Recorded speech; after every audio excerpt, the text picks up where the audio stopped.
Dan yang lebih penting, ketika bicara agregat 9,03% penduduk miskin, jumlahnya 25 juta itu bisa agregat. Tapi kalau mau membuat nol, nggak bisa agregat lagi. Harus by name, by address. Ya, kalau memang benar 0,83 itu orangnya di kisaran berapa itu? 2,2 juta orang kan? Ya harus ketemu manusianya kalau mau buat nol, bukan pakai kira-kira. Nah, dengan itu kan tidak. Jadi beda nih, kalau mengurangi kemiskinan bisa dengan berbagai program. Kemiskinan umum ya, pemberdayaan, bansos, semua di mix lah. Tapi ketika bicara kemiskinan ekstrim, untuk dibuat nol, dia harus tahu orangnya di mana, siapa saja, tinggal di mana. Bisa diakses oleh pemerintah atau pemerintah daerah. Itu kalau mau menguranginya jadi nol. Kalau persentase, ya bagaimana caranya menguranginya?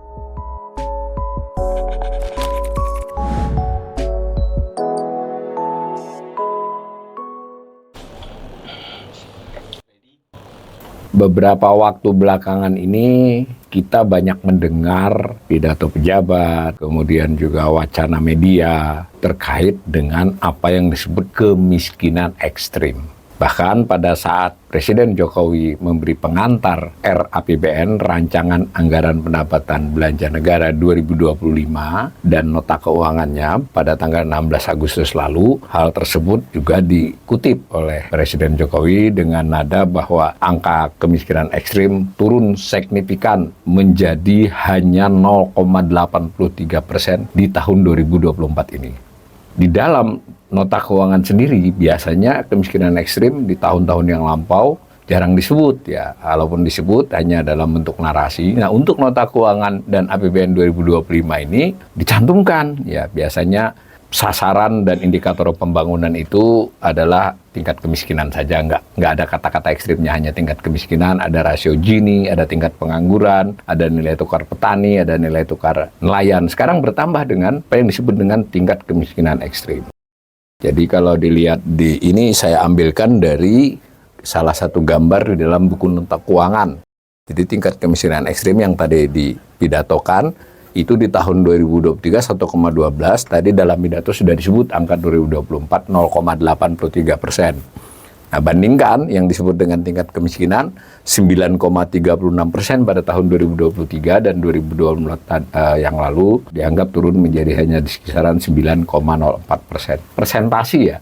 Persentasi itu artinya jumlah populasinya, penduduknya dibagi dengan jumlah penduduk pada pertengahan tahun. Sedikit permasalahan dalam hal tingkat kemiskinan ekstrim ini yang berbeda dengan kata-kata tingkat kemiskinan atau presentasi penduduk miskin. Kita pernah kajian bahwa kalau jumlah penduduk miskin sekaligus juga presentasi penduduk miskin itu ukurannya oleh BPS disebut dengan garis kemiskinan. Garis kemiskinan itu berupa jumlah pengeluaran per orang per bulan ya. Kemudian siapa yang pengeluarannya di bawah nilai itu disebut miskin, yang di atasnya disebut tidak miskin.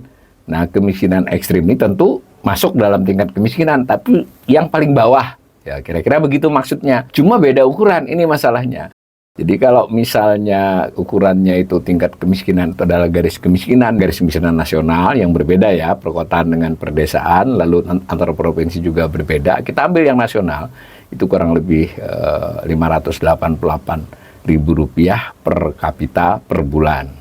Tapi ini juga harus diingat ya, jangan membuat imajinasi cukup apa dengan itu. Kita harus juga membayangkan unit keluarga, rumah tangga ya. Berarti kan kalau dikalikan, kita bulatkan saja umpama itu 600, kalau berempat ya 4 kali 600, 2,4 juta. Ada juga ukuran rata-rata anggota rumah tangga miskin. Jadi ukuran itu sejauh yang saya pelajari dari penjelasan apa yang disebut dengan garis dan seterusnya, itu sebenarnya ya layak menjadi ukuran garis kemiskinan. Nah, untuk hal itu tidak banyak perdebatan ya, metodologinya sudah baku, sesuai best practices internasional, dilakukan tiap tahun, dulu malah setahun 2 kali, bulan Maret dan September. Dengan sampel 300.000 rumah tangga, itu datanya bisa dikatakan cukup baik ya, dan itunya juga yang dipakai oleh lembaga internasional kalau mau membicarakan kemiskinan di Indonesia. Jumlahnya kira-kira 25 juta, tingkat kemiskinan persentasenya 9,04 ya kalau saya tidak salah. Tapi ini persoalannya adalah ketika wacana berpindah ke tingkat kemiskinan ekstrim. Boleh dong saya sebagai pembelajar ekonomi, loh ini karena tidak bisa mengurangi terlalu cepat, apalagi menghapuskan dari tingkat kemiskinan, maka yang diambil patokan adalah tingkat kemiskinan ekstrim. Silahkan dicek di semua dokumen pemerintahan, Bappenas kah, Menkokesra kah, apalagi Kementerian Keuangan, atau di nota keuangan. Sebenarnya apa sih definisi kemiskinan ekstrim itu?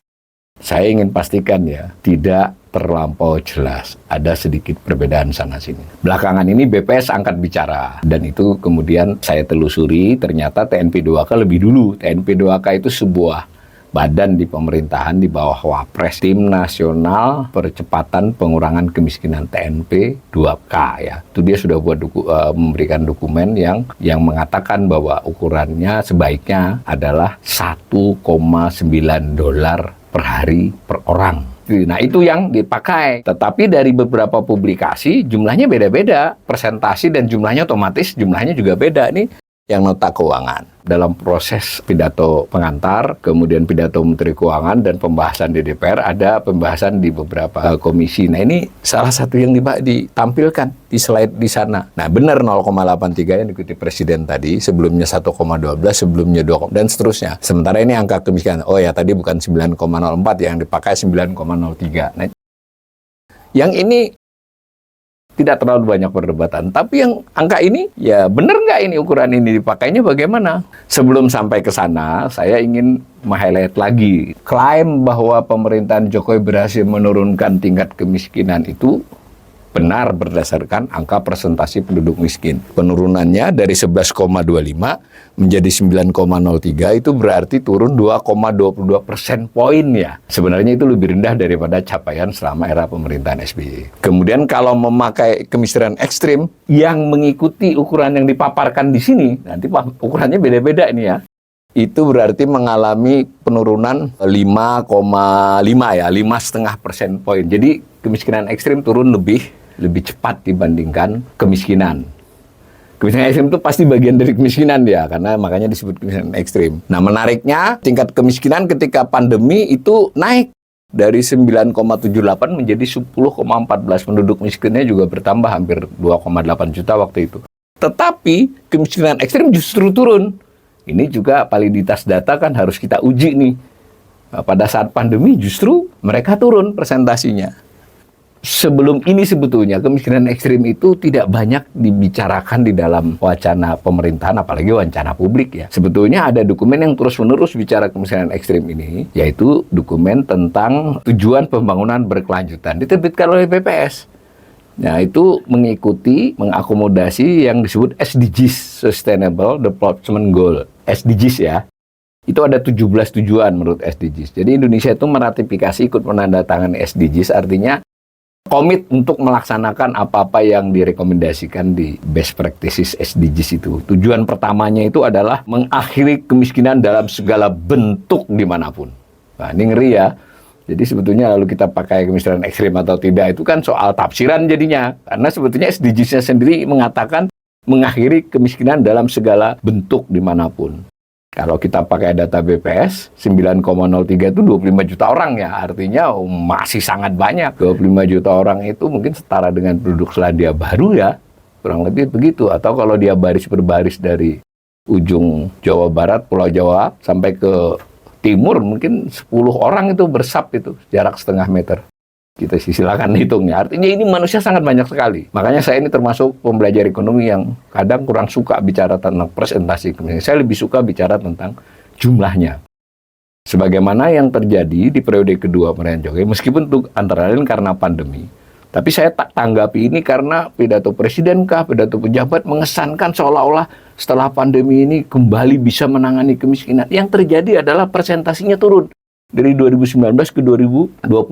Tetapi kalau dari sisi jumlahnya, Maret 2019 ke Maret 2020 itu bertambah ya, meskipun sedikit, 60.000 orang, tapi kan tidak berhasil dikurangi sebenarnya. Nah, ini di SDGs ini angkanya beda nih. Ini ada 5,4, 3,8, bandingkan dengan yang tadi ya. Nah, ini kan agak sedikit beda nih.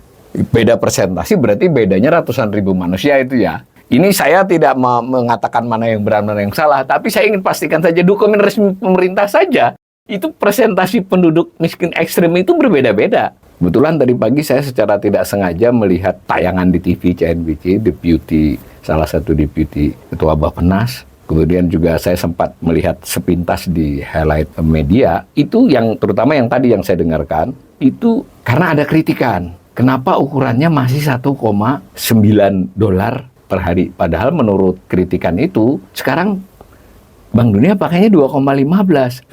Dijawab oleh Deputi Bappenas tadi bahwa kita kan harus membuat ukuran yang bisa dibandingkan dari tahun ke tahun. Karena dulu pakai 1,9, kita teruskan 1,9. Ini sebenarnya bisa dibantah ya. Saya tidak tahu bagaimana selevel Deputi bicara begitu. Kalau dipakai 2,15 ya tinggal tahun-tahun sebelumnya disesuaikan kan bisa. Oh, ada data mentahnya kok. Nanti kita akan perlihatkan kalau saya pakai 2,15 bagaimana perkembangannya. Cuma ini pesan dalam asesmen saya ini beberapa sumber resmi pemerintah, angka-angkanya beda. Angka-angkanya beda meskipun selisihnya sekian persen, tetapi mencerminkan sebetulnya kemiskinan ekstrim itu ukurannya apa. Nah, sekarang mengerucut ya, ukuran kemiskinan ekstrim itu kembali ke 1,9 dolar per hari. Penjelasan cukup panjang lebar ada di dokumen TNP2K. TNP2K itu Tim Nasional Percepatan Penanggulangan Kemiskinan. Nah, sekarang kurang populer. Dahulu sempat populer di era Wakil Presidennya Budiono ya. TNP2K itu menindaklanjuti pidato Presiden lagi. Ya memang harus begitu ya. Presiden kan yang mengarahkan semuanya. Ketika di periode keduanya, periode pertama Jokowi tidak banyak bicara. Bahkan tidak, saya kira kalau kita cari di mesin pencari itu dia tidak bicara kemiskinan ekstrim. Nah di periode kedua itu dia bicara. Jadi kata Jokowi di 4 Maret 2020, itu kemiskinan ekstrim ditargetkan turun menjadi 0% pada 2024. Itu Maret 2020 ya. Lalu itu ditindaklanjutilah oleh Bappenas, oleh mana. Salah satu yang menindaklanjuti cukup serius menurut saya adalah TNP2K. Itu dia membuat dokumen, tetapi menarik di dokumen TNP2K itu dikatakan, pertama yang harus disepakati dulu ukurannya. Artinya kan sampai waktu itu ukurannya masih sedikit berbeda. Lalu TNP2K mengambil ukuran Bank Dunia, dan itu memang belakangan yang banyak dipakai. Tetapi ketika diaplikasikan, saya lihat angka-angkanya masih berbeda-beda antar lembaga. Nah, yang dipakai oleh TNP2K dan menurut TNP2K mengikuti ukuran Bank Dunia, itu adalah, saya ulangi lagi, 1,9 dolar per hari per orang pengeluarannya. Nah, tetapi ada kata-kata Purchasing Power Parity, PPP. Jadi bukan 1,9 dikali kurs pada waktu itu, bukan. Tapi kurs yang memakai PPP. Apa itu PPP? Ya paritas daya beli. Jadi ditentukan oleh survei Bank Dunia. Dia buat survei. Nah, dan survei itu sejauh ini yang dipakai baru 2 di tahun 2011 dan 2017. Jadi mensurvei sekian banyak negara termasuk Indonesia. Lalu dibuat paritas daya beli masing-masing untuk membuat kurs real berdasar paritas. Kalau pada waktu itu di kisaran 12.000 ya, di tahun 2017 itu, ya untuk kursnya PPP Indonesia mungkin hanya di kisaran 5.900 mungkin, atau 6.000, nggak sampai 5.900. Jadi beda nih. Jadi 2 dolarnya itu tidak berdasarkan kurs resmi. Arti pentingnya adalah membandingkan antar negara. Apapun ukurannya, yang penting konsisten menggunakannya. Saya tampilkan tabel dari TNP2K. TNP2K itu merupiahkan yang 1,9 itu berdasarkan PPP, lalu mendapat ukuran. Nah, sayangnya waktu itu kan dokumennya tahun 2021 akhir ya, jadi maka datanya 2021 aja adanya. Itu berdasarkan ukuran itu, ukuran kemiskinan ekstrim itu adalah Rp358.232. Pada saat yang bersamaan waktu itu garis kemiskinan 472.525. Bandingkan ya, sekarang kita sudah pakai 588 ribuan kan. Jadi beda ya. Nah, berdasarkan ukuran itu pada waktu itu kemiskinan, jumlah penduduk miskin 27,54. Masih terdampak pandemi ya. Jumlah persentasinya 10,14. Jumlah orangnya 27,54. Sedangkan kemiskinan ekstrimnya 4,0 pada tahun 2000. Berdasarkan metode seperti ini. Nah, ini kan berarti tinggal lanjut nih kalau kita mau melanjutkan data ini. Makanya tadi ketika pakai data yang ini, ya ini kan 2021 malah 2,16 kan. Tadi 4 tuh datanya si TNP2K tadi. Yang pada tahun 2019 itu bahkan masih 3,7. Ini beda kan, sudah lebih rendah ini. Jadi saya sendiri tidak tahu nih ukuran dari dokumen pemerintah yang ini tuh apa. Dan ini yang dikutip sekarang ini semua ya, 0,83 ini. Itu dulu satu ya. Kemudian penjelasan tentang di bukunya SDGs, ini lebih besar dari yang paparan pemerintah belakangan ini, tetapi sedikit di bawah TNP 2K. Ini kan pakainya 3,5% ya, 3,8. Tapi ini dekat ini, kalau dari sininya lebih dekat dengan TNP 2K. Jadi ini kemungkinan memang lebih update ya. Dan catatan bukunya si SDGs ini pakai $2,15, bukan pakai 1,90. Jadi ini bagaimana koordinasi antar kementerian dan lembaga? Sampai hari ini tadi saya mendengar dari Bappenas dan beberapa hal dari BPS, itu pakainya 1,90. Orang ini dokumen BPS juga ada yang sudah pakai 2,15 kok. Jadi bukan soal kalau mau nyambung kan sebenarnya. Ada yang menarik dari paparannya TNP 2K yang lebih lengkap menurut saya. Ini kalau garis kemiskinan itu dikonversikan kepada kurs PIT-PP, itu pada tahun 2021 itu 2,51. Jadi garis kemiskinan pada waktu itu ekstrim 1,9. Kalau garis kemiskinan BPS ukurannya $2,51. Jadi kan bukan, ini kalau dikalikan kurs waktu itu tidak dapat angka 472 ya, ini pakai kurs paritas daya beli. Nah, yang penting kita konsisten aja mau pakai. Nah, maka kembali pesan asesmen ini bagaimana mau mengukur tingkat kemiskinan ekstrim kalau tidak dijelaskan kepada publik. Dan penjelasan itu harus otoritatif ya. Otoritatif itu artinya sama tuh BPS dengan Bappenas, dengan TNP 2K, dengan KL lain yang mengutip, kan begitu. Dan itu harus dideliverkan ke pemerintah daerah ketika terkait dengan daerah yang bersangkutan. Ukurannya ini apa sebenarnya? Oke, 1,9 dan 1,9 itu data di World Bank sudah nggak ada. Maksudnya itu di webnya yang sekarang. Nah, saya ambilkan aja nih biar clear ya. Di web yang sekarang sedang tayang, itu ukuran yang dipakai adalah 2,15. Nih, kebetulan sudah saya ambilkan yang khusus Indonesia. Pakainya 2,15. Ini kalau kita lihat angkanya, nah ini 2023 1,9%, 2022 2,5, 2021 3,5 ya. Jadi lebih mirip dengan dokumen yang BPS tadi, tapi ini kalau mau pakai 2,15 loh. Dan ada lagi, ini PPP-nya adalah tahun 2017. PPP yang 1,9 itu yang dipakai semula oleh TNP 2 itu pakai PPP tahun 2011. Survei paritas daya beli 2011. Nah, ini teknis ya, pembelajar ekonomi mungkin perlu waktu khusus untuk pelajari. Tapi yang penting pesan asesmen saya ini, terus kita ini mau mendiskusikan apa sebenarnya gitu. Kemiskinan ekstrim itu yang mana gitu, yang pakai ukuran mana. Meskipun selisih 0, sekian, 0, sekian, tapi ini menyangkut penduduk yang banyak. 1% dari 270 juta penduduk tuh 2,7 juta ya. Jadi kalau kita bicara selisih 1%, kita bicara 2,7 juta orang. Di sini kita harus mulai sebagai pembelajar ekonomi mungkin menggali-gali lah ya. Ini bagaimana sih sebenarnya. Kemudian ada paparan dari TNP 2K itu dulu rencananya seperti apa. Menurut saya TNP 2K ini laporannya yang paling lengkap, paling presisi dan kelihatan lah. Saya puji nih TNP 2K. Tapi kenapa bukan TNP 2K ini yang diminta lagi kajian lebih terkini yang 2024 lalu dipublikasikan supaya kita bisa paham. Jadi langkah-langkahnya bahkan di dokumen itu ada kemiskinan 514 kabupaten kota itu dirinci. Jumlahnya berapa yang ekstrim dan mau diapain. Nah, kalau bicaranya 0,83% menurut versi terkini yang diorasikan, padahal nampaknya belum sampai segitu, pakai ukuran Bank Dunia. Kalau 1,9 turun di 2020, ya mungkin di kisaran 1,2, 1,4, ya jauh, itu selisih setengah persen poin. Setengah persen poin itu, saya ingatkan kembali, itu menyangkut kurang lebih sekitar 750.000 orang, bukan main-main ya. Nah, maka sampai di sini saya ingin memberi penilaian lah. Pertama, kalau kita bicara kemiskinan ekstrim ini, memang harus jelas ukurannya apa. 1,19 dolar per hari PPP Bank Dunia ya, itu pakai 2011 apa 2017. Datanya mana? Kalau misalnya dijadikan yang sekarang dipakai 2,15, itu PPP 2017. Datanya yang mana yang dipakai? Tadi di situs Bank Dunia ada. Kalau BPS nggak punya. BPS itu adanya garis kemiskinan, ya kan? Nah, dahulu BPS itu menampilkan sampai 2019, sampai Maret 2019, ditampilkan 4 kelompok terkait miskin itu. Jadi di bawah garis kemiskinan itu dibagi dia 2 kelompok. Ada yang sekedar miskin, ada yang sangat miskin. Nah, SM ya, nah ukurannya 0,8. Jadi kalau kita sederhanakan, ketika garis kemiskinan itu 100%, jadi misalnya 600.000, kalau ukuran yang sangat miskin itu 0,8 kali 600, berarti 480.000. Nah, itu kelihatan kan? Tapi data itu tidak pernah lagi disajikan sejak tahun 2020 sampai sekarang.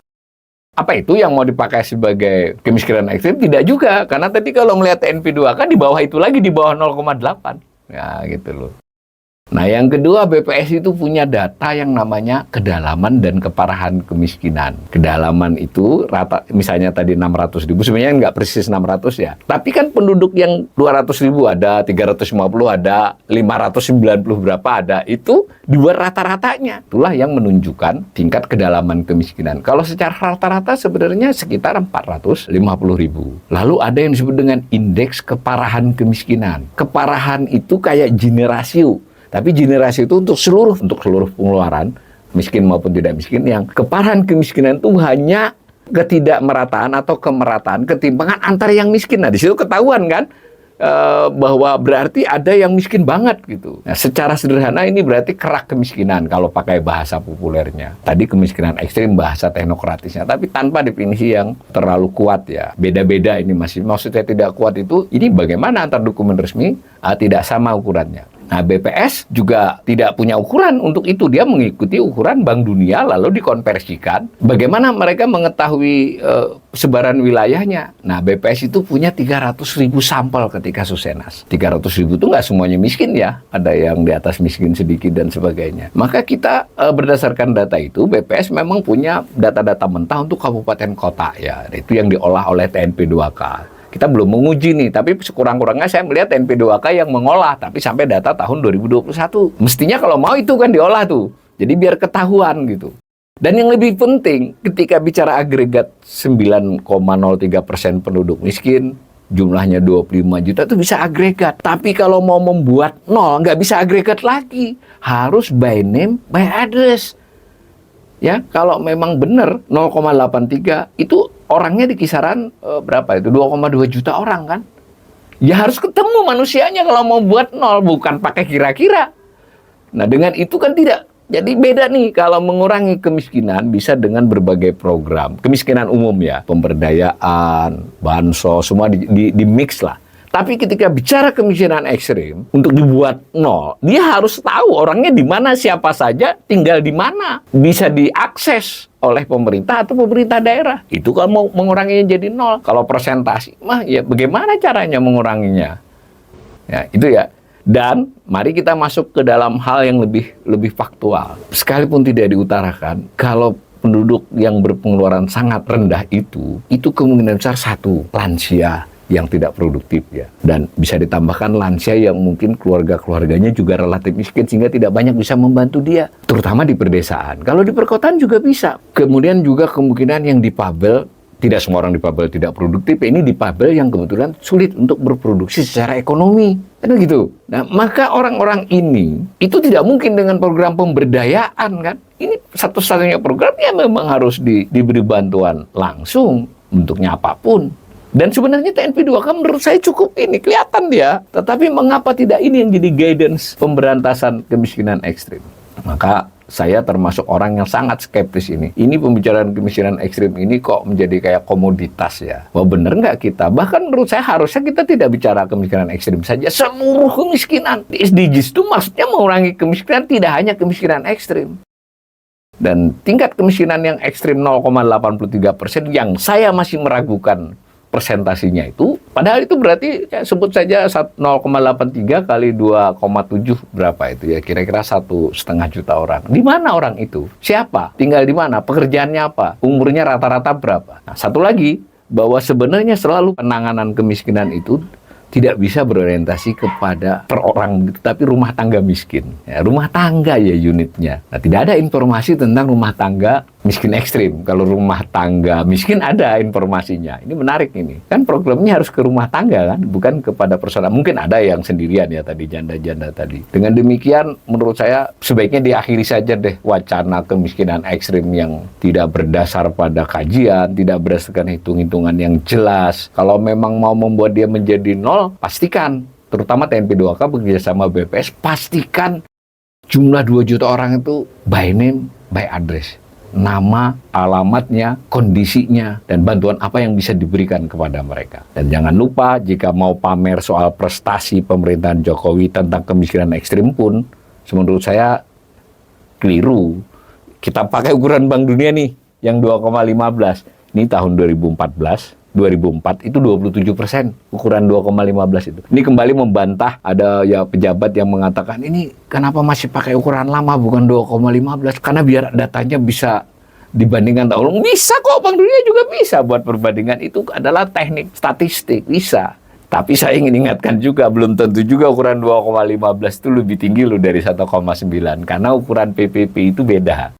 Tapi anggap aja argumen bahwa ukurannya ini harus sama dari tahun ke tahun itu ya pendapat yang tidak diberi rekomendasi oleh tenaga ahli di sana ya, seperti itu. Namun kita pakai mesin pencari aja bisa kok. Ini masuk ke situs Bank Dunia dapat ini 27%. Berapa 2014? 9,3. 27 kurang 9,3 berapa? Kira-kira berarti 17,6% poin turunnya. Lah ini 2014 ke 2023 turunnya hanya 7,5% poin. Mau pakai angka 0,83 juga, ini gambar miringnya juga kelihatan kan. Jadi kalau berdasarkan itu sebenarnya, saya tapi tidak ingin ke sini sebetulnya. Saya ingin lebih menekankan ini tema apa kemiskinan ekstrim ini. Sebenarnya penurunan tingkat kemiskinan ekstrim di era Jokowi ini lebih buruk dibandingkan penurunan pada era SBY. Terlepas dari soal COVID. Karena kemiskinan ekstrim ini COVID tidak berdampak nih. Jadi nggak usah ngeles COVID lagi juga. Ya kan? Waktu COVID juga turun kok tingkat kemiskinan ekstrim. Demikian dah. Ini tidak ada atas dasar pro atau anti pemerintah. Cuma saya sebagai pembelajar ekonomi, ini sebutlah agak kesel ya. Ini bagaimana diskusi kita yang soal-soal teknokratis, soal kebijakan begini, kemudian mengarah kepada diskusi wacana populis dan tidak populis saja.